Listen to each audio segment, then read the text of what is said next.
I want to thank everybody for being here, particularly our witnesses, even you, Mr. LaPierre. It's good to see you again. I guess we tangled. We have. We tangled, what was it, 18 years ago? You look pretty good, actually.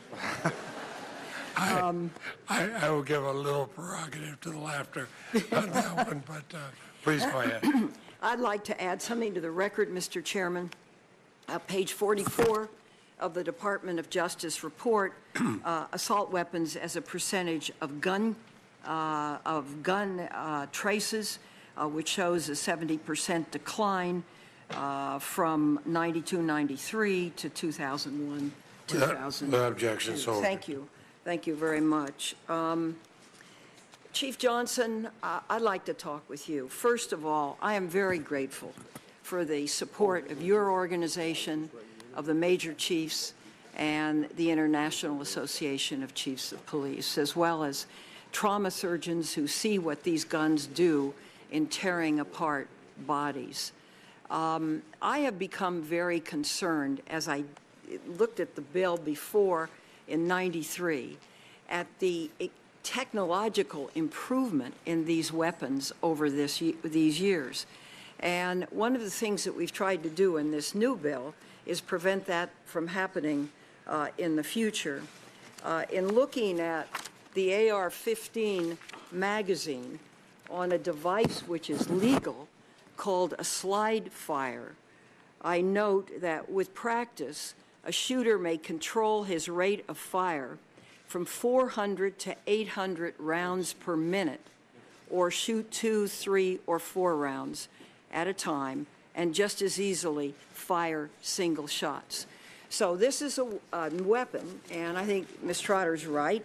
It apparently is versatile. It apparently is rather easy to use, but it has tremendous velocity, and tremendous killing power, and I suspect tears young bodies apart. Additionally, it's my understanding that Mrs. Lanza actually gave this gun to her son. Is that correct? These guns used in Newtown were not stolen, Professor. They were in the home, accessible to the shooter.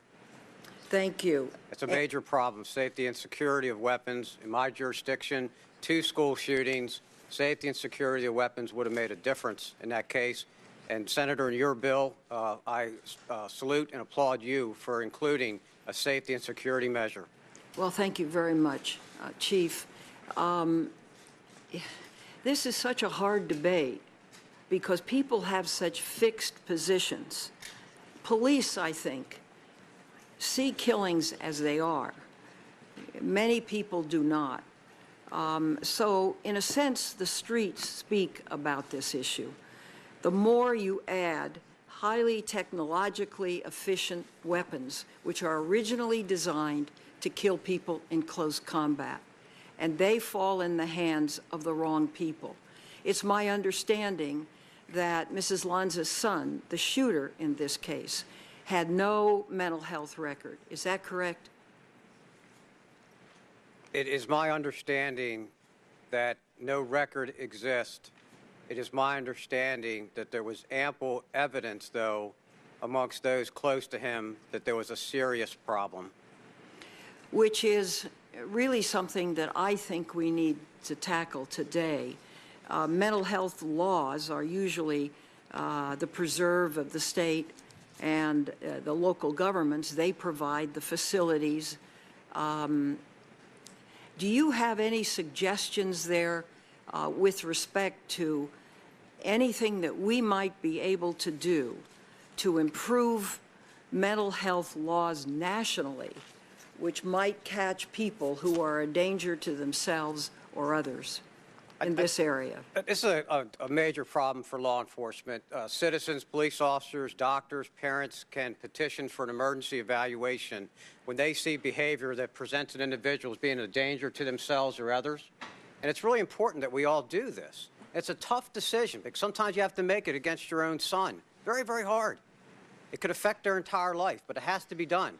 The improvement that needs to be made is we have to have this information entered instantly into a data system in the event that the individual tries to go out within 24 hours to get a gun. The fellow in Wisconsin that went into the salon to shoot his wife, he wanted a gun fast. He wanted it fast. He was hot. He was emotional. He was out of control. And he wanted to get a gun fast. And the way you do that is you reach out outside the established background check system and acquire it. If that record would have been entered into the system's domestic violence order, it would have been entered instantly, like we can do today, all right, in many areas, that gun could have been, a gun could have been prevented getting in the hands of a person who's going to carry it out when they're at a high emotional stage. This is really, really important. We have millions and millions of big clips. The Aurora shooter used a 100-round drum. Fortunately, it jammed. Otherwise, he would have killed more people. I think most people believe that, sure, we can have guards at schools. I'm well aware that at Columbine, there was a deputy sheriff who was armed who actually took a shot but couldn't hit the shooter there. The question comes, what do you do about the malls then? What do you do about our movie theaters? What do you do about businesses? We can't have a totally armed society. And that's my feeling in terms of the need to say that there are certain categories of guns. We actually exempt over 2,000 specific weapons by make and model name to create and then ban about 158 assault weapons and go to a one characteristic test. You have looked at this bill. Do you believe it will be effective? Yes, ma'am, I do. I believe that holistically addressing all the issues in the President's plan, as well as a comprehensive universal background check procedure, banning high-capacity magazines, and banning the sale of assault weapons. Frankly, collectively, all these together will create a system. The best way to stop a bad guy from getting a gun in the first place is a good background check. Thank you very much. Thank you, Mr. Chairman.